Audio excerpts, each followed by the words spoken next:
Jeudi 9 septembre dans Demain nous appartient, que Juliette Tressanini est très triste de quitter et qui pourrait voir partir un autre de ses héros, après Sébastien Capgras, Ulysse, Marion Christman, Amanda, et Théo Cosset, Arthur. Nathan vient discuter avec Chloé, nouvelle proviseure du lycée Agnès Varda.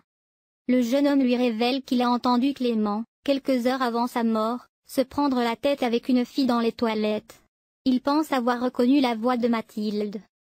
Pendant ce temps, les lycéens installent un espace commémoratif en la mémoire du garçon décédé. Mathilde est en pleurs et s'excuse auprès de Lissy pour avoir dénoncé son frère Jordan à la police. Sylvain a volé et caché un lingot d'or. Chez les Moreno, Christelle, émue, Ariane Séguillon se souvient de son hospitalisation en unité Covid. Jardinet a décidé de replanter les plantes de Sylvain. Mais ce dernier arrive et lui demande de tout arrêter.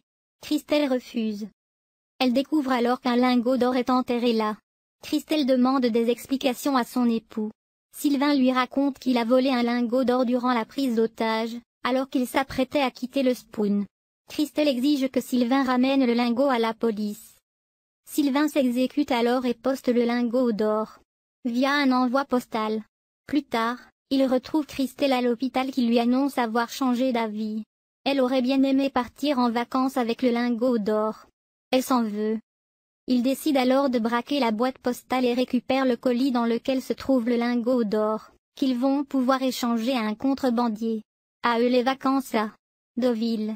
Le rêve de Christelle. Jordan va-t-il arrêter de se mettre dans le pétrin? Audrey, Charlotte Gaccio qui a pu recevoir les conseils de sa mère avant d'accepter le rôle, a préparé un bon petit déjeuner pour Jordan. Elle souhaite décaler ses plans pour rester auprès de ses enfants. Surtout après les derniers événements.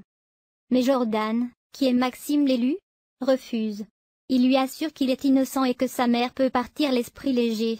Audrey lui demande s'il n'aimerait pas voir un psy pour se débarrasser de sa colère. Mais l'adolescent refuse.